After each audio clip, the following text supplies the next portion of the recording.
நாளின் செய்யும் வினைதானின் செய்யும் என்னை நாடி வந்த கோளின் செய்யும் கொடுங்கூற்றின் செய்யும் குமரேசர் இரு தாளும் சிலம்பும் சதங்கையும் தண்டையும் சண்முகும் தோளும் கடம்பும் எனக்கு முன்னே வந்து தோன்றினேன். உலகெங்கிலும் வாழ்ந்து கொண்டிருக்கும் ஆஸ்ட்ரோ டிவி நேயர்களுக்கு சைதே ராஜாவின் அன்பான வணக்கங்கள். நாம் இப்பொழுது இந்த எபிசோடில் தமிழ் மாத ராசி பலன், மார்கழி மாத ராசி பலன்களை சொல்ல இருக்கிறோம்.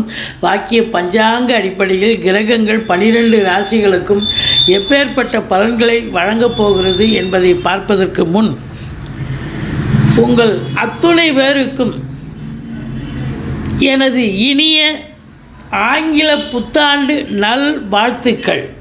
வாங்க ராசிக்குள் செல்லலாம். தனுசு ராசி காலபுருஷனுக்கு 9வது ராசி. மூலம், பூராடம், உத்திரம் முதல் பாதம் உள்ளடக்கியது.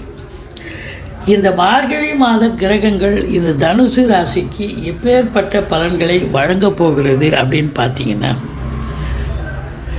ராசிநாதன் உங்களுக்கு 5ஆம் இடத்தில் அமர்ந்து பார்வை 9ஆம் இடம் 11ஆம் இடம் ராசியை பார்ப்பது என்பது மகத்தான சிறப்பு. 2ஆம் இடத்து அதிபதி சனி 3ஆம் இடத்தில், அது 3க்குடையவனும் அவர் தான். 3ல் சனி இருக்க கொடுத்து வைக்கிறோம். விபரீத ராஜயோகம் ஏற்பட போகிறது அப்படின்னு சொல்லலாம். 5க்குடைய செவ்வாய் ராசியில் வந்து அமர்கிறார். ஆதலால் கிரகங்களுடைய சஞ்சார நிலை பார்க்கும் பொழுது இந்த மார்கழி மாதம் இந்த தனுர் ராசியில் பிறந்த அன்பர்களுக்கு ஒரு பொன்னான ஒரு மாதமாக, ஒரு சூப்பரான ஒரு மாதமாக விளங்கப் போகிறது என்று சொன்னால் மிகையாக. 5ல் குரு கெஞ்சினாலும் கிடைக்காதுன்னு சொல்லுவாங்க. ஏன்னு சொன்னால் பூர்வ புண்ணிய ஸ்தானத்தில் போய் அமர்கிறார். அப்போ பூர்வீகத்தில் நல்லது நடக்கும். பிள்ளைகளுடைய உயர்கல்வி மிக சிறப்பாக அமையும். சந்தோஷமாக இருப்பீங்க. அதாவது இந்த ஷேர் மார்க்கெட்டு, லாட்ரி, ரேஸு, சீட்டாட்டம் போன்றவற்றில் ஈடுபடக்கூடியவர்களுக்கு நிறைய விட்டுருப்பீங்க இவ்வளோ நாளாக. ஆனால் இப்போ வந்து நிறைய சாதிக்கக்கூடிய ஒரு காலகட்டம் அப்படின்னு சொல்லலாம். அதுவும் ராசியை குரு பார்க்குறார். கௌரவம், புகழ், அந்தஸ்து, செல்வம், செல்வாக்கு, தன்னம்பிக்கை அதிகரிக்கக்கூடிய ஒரு அமைப்பு இருக்குது. சமூகத்தில் பேரு புகழ் உயரும் அப்படின்னு சொல்லலாம். இதையும் தாண்டி உங்களுக்கு பார்த்திங்கன்னா 10ஆம் இடம் எப்படி இருக்கிறது அப்படின்னு பார்த்திங்கன்னா, தொழில் உத்தியோகம் இந்த மாதம் எப்படி இருக்கும். 10ஆம் இடம் அப்படின்னாக்கா உங்களுக்கு 9ஆம் இடத்தை குரு பார்க்குறார், 11ஆம் இடத்தை குரு பார்க்குறார். 10ஆம் இடத்தை அதிபதி புதன் 12ல் இருந்தாலும் அவர் உங்களை பொறுத்தவரையிலையும் நல்ல ஒரு சம்பாத்தியத்தை ஈட்ட போகிறீங்க, பெற போகிறீங்க. ஆனாலும் 10ஆம் இடத்தில் கேது இருப்பது சரியா என்று சொன்னால் இல்லை. இருக்கிற தொழிலை அப்படியே வச்சு மெயின்டைன் பண்ணுங்கள். கடனை உடனே மேற்கொண்டு வாங்கிடாதீங்க. ஏன்னா ராகு இருக்கிற இடத்த விரிவாக்கம் பண்ணுவார், கேது வந்து இருக்கிற இடத்த சுருக்குவார். அவங்களுக்கு அப்போது பணம் புழக்கம் இருக்குமே. எப்படிங்க? ஏன்னா பணம்னா வருமானம் உங்களுக்கு தொழிலோ உத்தியோகத்தை மட்டும்தானே வருமானம் வரும். பல விதங்களில் வருமானம் வரும். அதுதான் இந்த தனுசு ராசி அன்பர்களுக்கு இப்பொழுது பொற்காலம்னு சொல்கிறது.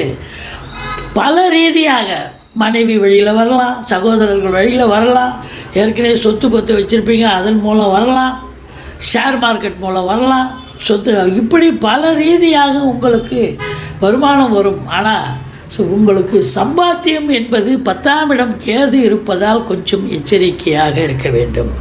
தொழிலில் இன்வெஸ்ட்மெண்ட்டு பண்ணாதீங்க. ஏதோ இருக்கிறத வச்சு அப்படியே ஓட்டுங்க, மெயின்டைன் பண்ணுங்கள். மற்றபடி உங்களை பொறுத்தவரையிலையும் இந்த 10ல் கேது பாம்பாவது இருக்குன்னு சொல்லுவாங்க. ஆனால் கேது இருக்கக்கூடாது, இருக்கிறத சுருக்குவார். அப்போது நீங்கள் வந்து ஒரு ஒரு ஒரு உத்தியோகங்கிறது, ஒரு தொழிலுங்கிறது ஒரு சாதாரண நிலை ஆமாம் பார்க்கணுன்னு அதுவும் ரொம்ப ஃபோக்கஸ் பண்ணாதீங்க. அதில் கடனை வாங்கி போட்டுறாதீங்க. மற்றபடி உங்களுக்கு தொழில் மற்ற ரீதியாக உங்களுக்கு நல்ல சம்பாத்தியம் கிடைக்கும். நிறைய பாயிண்ட் ஆஃப் வியூவில் உங்களுக்கு வருமானம் கிடைக்கும். யோகமான ஒரு பேர் 3ல் சனி இருக்க கொடுத்து வைக்கணுங்க. விபரீத ராஜயோகத்தை ஏற்படுத்தி தருவார் அப்படின்னு சொல்லலாம். இந்த 4ல் ராகு இருக்கிறது நிறைய ப்ளஸ் இருக்குது, நிறைய மைனஸும் இருக்குது. இப்போ 3ஆம் இடத்துல சனி இருக்கார். இளைய சகோதரர்களும் உங்களுக்கும் கருத்து வேறுபாடு வரும். எடுக்கின்ற முயற்சிகள் சக்ஸஸ் ஆகும், ஆனால் லேட் ஆகும். வெளியூர் வெளிநாடு சம்பந்தப்பட்ட விஷயங்கள் அனுகூலத்தை தரும். எதுவாக இருந்தாலும் லேட் ஆகும். 4 ராகு அப்படின்னு பார்த்தேன்னா சொத்து பத்து வாங்குறீங்க. அதில் நீங்கள் ஒரு 10 லட்ச ரூபாய்க்கு வாங்குறீங்கன்னு சொன்னால் கட்சியில் 5 லட்ச ரூபாய்க்கு கொண்டாந்து விடும். இல்லை ஒரு கடை கண்டி ஓப்பன் பண்ண போகிறீங்க அப்படின்னா அது பெரிய லெவலில் கொண்டாந்து விடும். அதனால் கொஞ்சம் எச்சரிக்கையாக இருந்துக்குங்க. ஏன்னா 10ஆம் இடம் சரியில்லை, கேது இருக்கிறதால தொழிலில் இன்வெஸ்ட் பண்ண வேண்டாம். மற்ற ரீதியாக நீங்கள் சுப செலவுகள் வைக்கலாம். இப்போ வீடு வாங்க, மனை வாங்க, ஃப்ளாட் வாங்க, இதெல்லாம் செய்யலாம். கார் வாங்க, 2 வீலர் வாங்க, இதெல்லாம் சுப செலவுகள். தாய்க்கும் உங்களுக்கும் கருத்து வேறுபாடு ஏற்படும். மற்றபடி வீட்டுக்கு மெயின்டெனன்ஸ் செலவு உங்களுக்கு கூடும். எச்சரிக்கையாக இருங்க. அதுக்கு மேலே செலவு ஒரு லெவலுக்கு மேலே செலவு போச்சுன்னா உங்களுக்கு தேக ஆரோக்கியத்தில் அக்கறை தேவைன்னு சொல்லணும். மற்றபடி பிள்ளைகள் உயர்கல்வி மிக சிறப்பாக இருக்கும். 5ல் குரு சொல்லவே தேவை, அற்புதம். 7ஆம் இடத்து அதிபதி 12ல் இருக்கிறார் புதன். கடைசி வாரம் பார்த்திங்கன்னு சொன்னால் புதன் ராசிக்கு வரார். இப்போ முதல் 3 வாரம் அப்போ கூட அவர் வக்ரமாக தான் இருக்கார். அதனால் ஒன்றும் பயப்பட வேண்டாம். அப்போது வக்ரம் பெற்ற புதன் நிறைந்த பலனையே தரும். 12ல் போய் கெட்டவன் கெட்டில் கெட்டிடும் ராஜயோகங்க. அப்போது உங்களுக்கு கணவன் மனைவி உறுதுணையாக, ஒற்றுமையாக, ஒருத்தருக்கு ஆதரவாக, ஆதாயமாக இருக்கக்கூடிய காலகட்டம். நண்பர்களால் நல்லது நடக்கும். தொழில் கூட்டாளிகள் ஆரோக்கியமாக ஆதரவாக இருப்பார்கள். சொந்த தொழில் கூட்டு தொழில் சிறந்து விளங்கும் அப்படின்னு சொல்லலாம். குறிப்பாக பத்திரிகை துறை, மீடியா துறை, எழுத்துத்துறை, எழுத்தாளர்கள், கவிஞர்கள், ஆடிட்டர்கள், வங்கி பணியாளர்கள், வழக்கறிஞர்கள், ஆசிரியர்கள், பேராசிரியர்கள், இலக்கியவாதிகள், சொற்பொழிவாளர்கள், இவங்களுக்கெல்லாம் ஒரு அற்புதமான ஒரு காலகட்டம். சுக்கிரனுடைய ஆதிக்கம் இருந்த கலைத்துறையில் இருப்பவர்களுக்கு முதல் வாரம் ஓஹோன்னு இருக்கும். அடுத்த வாரம் நல்ல சம்பாத்தியம் பண்ணுவீங்க. ஆனால் செலவுகள் ஏற்படும். செலவினங்கள் அதுக்கு தகுந்த நல்ல சம்பாத்தியம் இருக்கும். கண்டிப்பாக ஒரு வேலை வாய்ப்பு கிடச்சி நல்ல சம்பாத்தியம் பண்ணுவீங்க. செலவினங்கள் ஏற்படும். பெண்களால் வருமானம் ஏற்படும். அதையே பெண்களால் செலவினங்களும் ஏற்படக்கூடிய ஒரு அமைப்பு இருக்குது அப்படின்னு நம்ம சொல்லலாம். அடுத்தது பார்த்திங்கன்னா 8ஆம் வீட்டை சனி பார்க்கிறார். எந்த ஒரு அசிங்கம் அவமானங்கள் ஏற்படாமல் பார்த்து கொள்ளுங்கள். தேக ஆரோக்கியத்தில் அக்கறை தேவை. கொடுக்கல் வாங்கலில் ரொம்ப விழிப்புணர்ச்சி தேவை. மற்றபடி உங்களை பொறுத்தவரையிலையும் பாக்கியஸ்தானத்தை குரு பார்க்குறார். பாக்கியாதிபதி ராசியில் குரு பார்வையில் இருக்கார். இதை விட வேறு என்னங்க ஒன்று? குருவருளும் திருவருளும் 100% கிடைக்கிறது என்று சொன்னால் வாழ்க்கையில் எந்த பிரச்சனையும் நீங்கள் சந்திக்க போகிறதில்ல. சாதனை படைக்கப் போகிறீர்கள், சரித்திரம் படைக்கப் போகிறீர்கள். உங்களை பொறுத்தவரையிலையும் பிரிந்திருந்த குடும்பங்கள் ஒன்று சேரும். பிரச்சனைகளோடு இருந்து வந்த வாழ்க்கை இப்போ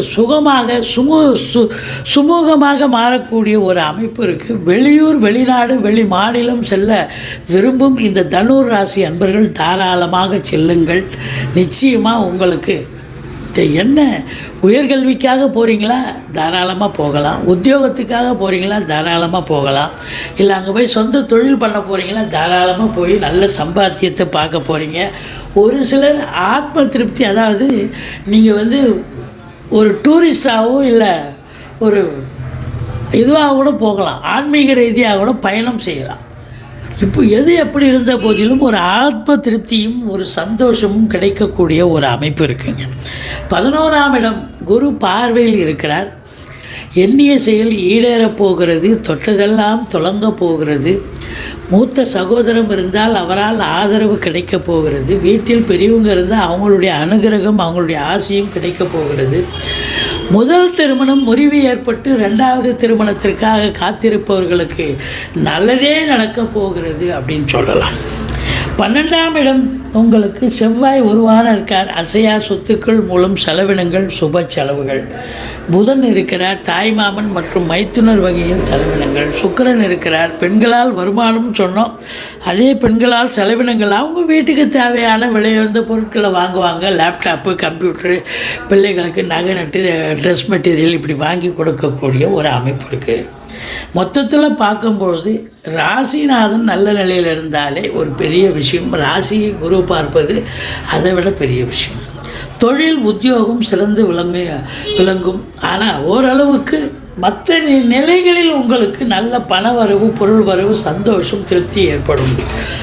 தொழில் ஒரு பேருக்காகத்தான் பார்க்கணும். உத்தியோகமும் அப்படித்தான், எந்த பிரச்சனையும் இருக்காது. 10ல் கேது இருக்கிறதால ஞானகாரகன் யோசனை பண்ணி தான் எதையும் செய்வீங்க அப்படின்னு சொல்லலாம். குடும்பம் சிறப்பாக இருக்கும். மனைவி, மக்கள், குழந்தைகளுடைய நிலை சிறப்பாக இருக்கும். தாயினுடைய நிலை, தாய்க்கு தேக ஆரோக்கியத்தில் அக்கறை தேவை. தந்தையினுடைய செல்வாக்கு பெருகும். தந்தைக்கு சமூகத்தில் பேரு புகழ் உயரும். தந்தையால் உங்களுக்கு யோக பாக்கியங்கள் கிடைக்கும். அரசாங்கத்தால் அனுகூலம். அரசியல்வாதிகளுக்கு பொற்காலம். அரசியல்வாதிகள் இந்த காலகட்டத்தில் பயன்படுத்தி கொள்ளுங்கள். உங்களுக்கு மேலும் மேலும் வளர்ச்சியை பெறக்கூடிய ஒரு காலகட்டமாக இது அமையப் போகிறது.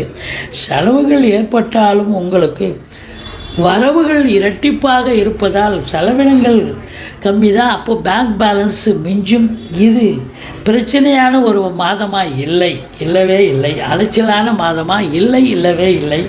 மகிழ்ச்சிகரமான, சந்தோஷகரமான ஒரு மாதம், சாதனை புரியக்கூடிய ஒரு மாதமாக இது விளங்கப் போகிறது என்று சொன்னால் மிகையாகாது. நீங்கள் பார்த்தீங்கன்னு சொன்னால் 12, 13, 14 தமிழ் தேதி, மார்கழி தேதி தான் நம்ம குறிப்பிடுறோம். இந்த தேதிகளில் சந்திராஷ்டம தினம் வர இருப்பதால் எச்சரிக்கையோடு இருங்க. சந்திராஷ்டமம்னு சொல்லிக்கிங்க மனசில்.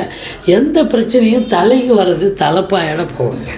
மற்றபடி குறை ஒன்றும் இல்லை. இந்த தனுர் ராசி அன்பர்களுக்கு ஒரு யோகமான ஒரு மாதம் என்று சொன்னால், லக்னாதிபதி நல்ல இடத்துல இருக்கார், 9 கூடையவன் நல்ல இடத்துல இருக்கார். பாக்கியமான ஒரு மாதம் இந்த மாதம். நினைத்ததை சாதிக்கப் போகிறீர்கள், சாதனை புரிய போகிறீர்கள். நீங்கள் வணங்க வேண்டிய தெய்வம் அப்படின்னு பார்த்தீங்கன்னா துர்க்கையை வழிபாடு செய்யுங்கள், பிள்ளையாரை போற்றுங்கள். வாழ்க்கை வளமோடும் நலமோடும் இந்த மார்கழி மாதம் இந்த தனுர் ராசிக்கு விளங்கப் போகிறது என்று சொன்னால் மிகையாகாது.